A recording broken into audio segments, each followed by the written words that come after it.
Baik, saya akan menjelaskan tentang sejarah radio.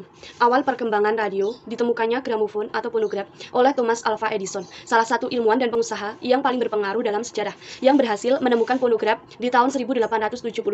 Setelah itu, dua ilmuwan cerdas, Helmholtz dan James Clerk Maxwell, melakukan riset mengenai fenomena elektromagnetik. Mereka melakukan eksperimen tentang gejala elektromagnetik dan berhasil menemukan gelombang radio. Mereka berkesimpulan bahwa gelombang radio mampu merambat dengan bentuk bulatan. Di tahun 1887, Heinrich Hertz mampu melakukan pengiriman dan penerimaan gelombang radio. Hingga akhirnya di tahun 1901, ilmuwan bernama Guglielmo Marconi berhasil mengirimkan sinyal dan diterima oleh suatu alat penerima. Beliau mengirim sinyal berupa titik dan garis dari suatu pemancar menggunakan gelombang elektromagnetik. Dengan penemuan inilah, banyak yang menasbihkan Marconi sebagai penemu radio. Sejarah radio di masa perang. Radio memegang peranan yang juga cukup penting dalam masa-masa peperangan. Radio mulai jamak digunakan pada sektor maritim untuk mengirimkan pesan lewat telegraf memakai sandi Morse. Sandi Morse yang terdiri dari titik dan garis ini dikirimkan antara kapal dan darat. Salah satu contoh populer dari pemakaian radio di zona maritim adalah menggunakan radio oleh Angkatan Laut Jepang. Mereka menggunakan radio sebagai alat untuk memata-matai pasukan Rusia di masa perang Tsushima. Selanjutnya, kapal-kapal komersial juga menggunakan radio sebagai alat masa perang, alat komunikasi antar kapal maupun kapal dengan operator di darat. Pemakaian radio di kapal yang cukup populer adalah peristiwa tenggelamnya kapal Titanic di tahun 1912. Pada peristiwa tersebut dilakukan komunikasi antara kapal Titanic dengan kapal lain yang dekat dan komunikasi dengan stasiun di darat. Di masa Perang Dunia II, radio masih digunakan secara masif oleh kedua pihak yang berperang. Mereka memakai radio untuk mengirimkan perintah antara Angkatan Darat dan Angkatan Laut yang mereka miliki. Jerman pada saat itu berhasil menggunakan radio sebagai pesan diplomatik. Ketika saluran kabel bawah laut mereka diputus oleh Inggris Raya, siaran radio mulai muncul di sekitar tahun 1920-an. Radio menjadi cukup populer di kawasan Eropa dan Amerika Serikat. Sebelum masa perang, radio banyak digunakan untuk riset, pencarian koordinat pesawat, dan kapal dengan memakai radar. Sejarah radio AM atau amplitude modulation. Radio AM atau amplitude modulation adalah jenis radio yang menggunakan prinsip kerja modulasi, gelombang radio dan audio. Baik gelombang radio dan audio memiliki besaran yang tepat, namun dengan proses modulasi, amplitude gelombang radio akan disesuaikan dengan amplitude gelombang audio. Dalam konsep ini, gelombang radio menjadi gelombang pengantar atau carrier, sementara gelombang suara akan menjadi gelombang pembawa informasi. Sebagaimana yang telah disebutkan sebelumnya, Guglielmo Marconi adalah ilmuwan awal yang mengembangkan jenis radio AM mampu mengirimkan sinyal suara dengan jarak jauh, yakni sekitar 12 mil. Marconi berhasil mengirimkan informasi melalui udara antara Inggris dan Prancis menggunakan osilator Tesla. Di tahun 1904, John Fleming mampu membuat tabung audion yang selanjutnya dipakai sebagai alat penerima sinyal informasi dengan gelombang radio. Selanjutnya, ilmuwan Lee De Forest mampu mengembangkan tabung elektron yang disusun oleh 3 bagian yang disebut triode audion. Alat ini merupakan pengembangan penemuan Fleming sebelumnya. Meski begitu, sinyal yang mampu ditangkap masih tergolong lemah. Di tahun 1912, ditemukan radio amplifier oleh Edwin H. Armstrong.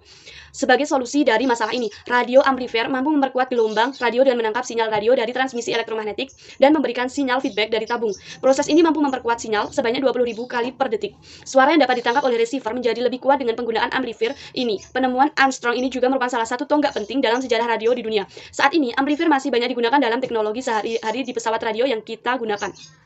Perkembangan stasiun radio. Stasiun radio pertama kali dibangun oleh Reginald Aubrey Fessenden di Amerika Serikat. Nah, saat itu beliau menggunakan sistem radio AM untuk stasiun radionya. Sebelum adanya stasiun radio, teknologi radio hanya digunakan untuk telegram wireless. Stasiun radio pertama ini memperkenalkannya cara baru untuk menggunakan radio sebagai sarana siaran suara manusia. Beliau berhasil melakukan siaran radio pertama kali pada Desember tahun 1900. Jangkauan stasiun radionya pada saat itu mencapai 50 mil.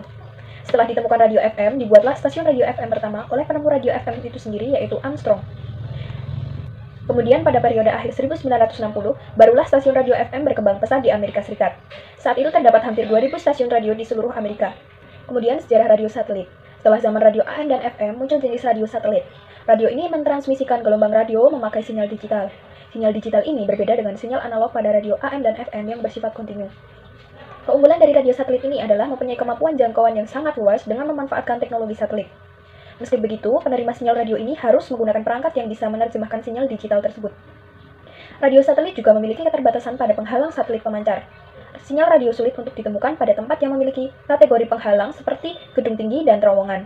Jenis radio satelit digunakan pada radio di mobil. Untuk meningkatkan kualitas siaran, digunakan juga stasiun repeater.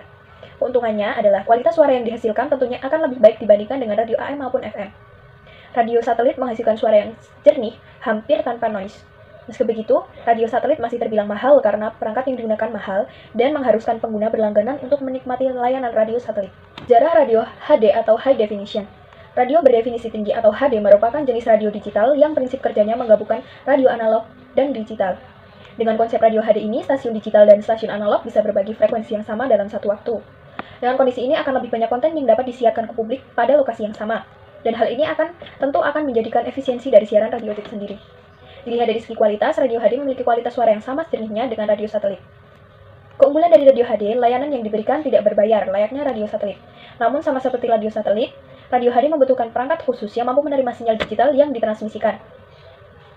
Karena penggunaan radio ini yang belum massal, maka pembiayaan untuk radio HD masih terbilang mahal dibandingkan dengan radio analog konvensional. Baik, di sini saya akan menjelaskan mengenai sejarah radio di Indonesia. Indonesia memiliki stasiun radio negara bernama RRI atau Radio Republik Indonesia.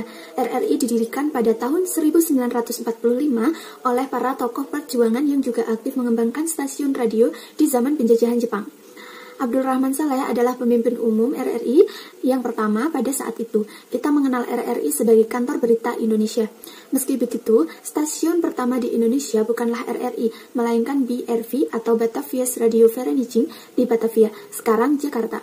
Kehadiran stasiun radio ini juga menjadi sejarah kota Jakarta. Stasiun ini dibangun pada 1925 di zaman penjajahan Belanda. Banyak pula stasiun radio swasta yang hadir saat itu. Di antaranya ada Maflo di Jogja, Emro di Madiun, dan Foro di Bandung. Saat ini stasiun radio telah banyak dan berkembang luas di Indonesia. Selanjutnya saya akan menjelaskan mengenai lahirnya radio. Pada tahun 1896, seorang ilmuwan Italia bernama Guglielmo Marconi mematenkan temuannya mengenai telegraf nirkabel yang menggunakan dua sirkuit. Di Indonesia, sejarah Hari Radio Nasional bermula dari kelahiran Radio Republik Indonesia atau RRI pada 11 September 1945.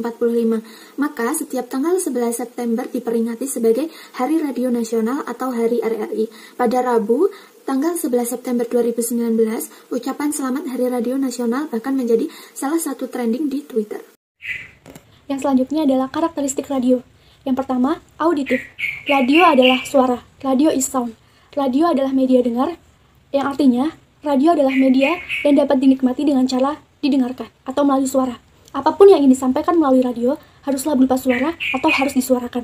Yang kedua adalah treat of mind. Radio adalah seni menyampaikan atau bermain imajinasi pendengar. Artinya, apapun yang disampaikan oleh penyiar diharapkan dapat diimajinasikan oleh pendengar melalui pikirannya. Yang ketiga adalah transmisi. Proses penyebarluasan siaran radio pada pendengar melalui pemancar lalu dikirim ke pesawat radio sesuai gelombang atau frekuensi masing-masing. Yang keempat, radio adalah media yang cepat dan juga langsung. Radio tidak memerlukan proses editing seperti media cetak koran dan juga televisi, sehingga dalam penyampaian informasi lebih cepat. Yang selanjutnya, karakteristik radio adalah akrab. Radio sangat akrab dengan pemiliknya. Jarang sekali ada sekelompok orang mendengarkan siaran radio di suatu tempat secara bersama-sama. Yang selanjutnya, dekat. Radio begitu dekat dengan pendengarnya. Penyiar radio menyapa pendengar secara personal, hangat. Paduan kata-kata, lagu, dan efek suara dalam siaran radio terasa hangat dan mampu mempengaruhi emosi pendengarnya. Dan selanjutnya, tanpa batas. Siaran radio bisa disimak oleh siapapun, menembus batas geografi, demografis, suku, agama, ras, antar golongan, juga kelas sosial. Yang kedelapan, murah. Dibanding dengan langganan media cetak atau harga pesawat televisi, pesawat radio relatif lebih murah. Yang kesembilan, portable dan fleksibel. Siaran radio bisa dinikmati sambil mengerjakan aktivitas lain, tanpa mengganggu aktivitas tersebut. Yang selanjutnya adalah seluk-beluk dan juga fakta menarik dari radio. Yang pertama, pada zaman dahulu, radio pernah menjadi media yang paling diminati oleh masyarakat mengalahkan televisi. Selanjutnya yang kedua, radio siaran pertama di Indonesia adalah Batavia Radio Vereniging atau BRV yang secara resmi berdiri pada 16 Juni 1925. Yang ketiga, Radio Republik Indonesia atau RRI diresmikan pada 11 September 1945. Saat ini 11 September dinobatkan sebagai Hari Radio Nasional. Yang keempat, Trax FM Semarang pernah siaran on-air secara menggantung di ketinggian 6 meter selama 3 jam 14 menit pada tahun 2011 dan meraih rekor muri. Yang kelima, Farhan dan Indi Baren pernah menjadi penyiar talk show yang mendapatkan rekor muri karena bersiaran secara on-air selama 32 jam. Yang keenam, survei eMarket 2013 menunjukkan bahwa orang Amerika Serikat lebih banyak mendengarkan streaming radio online daripada mendengarkan musik melalui smartphone mereka. Yang selanjutnya, Guglielmo Marconi, insinyur listrik Italia, merupakan orang pertama yang mematenkan radio pada tahun 1900. Dia membutuhkan waktu 9 tahun untuk menemukan radio yang sebenar-benarnya. Yang selanjutnya, Edward Howard Armstrong dari Amerika Serikat adalah penemu gelombang modulasi frekuensi modern atau FM radio yang diperkenalkan pada tahun 1933. Kimberly Perez, asal Amerika Serikat, pernah dinobatkan sebagai penyiar paling muda di dunia ketika ia pertama kali bersiaran pada usia 5 tahun. Radio adalah alat komunikasi pada Perang Dunia Kedua. Radio digunakan untuk menyalurkan perintah dan komunikasi antara Angkatan Laut dan juga Angkatan Darat.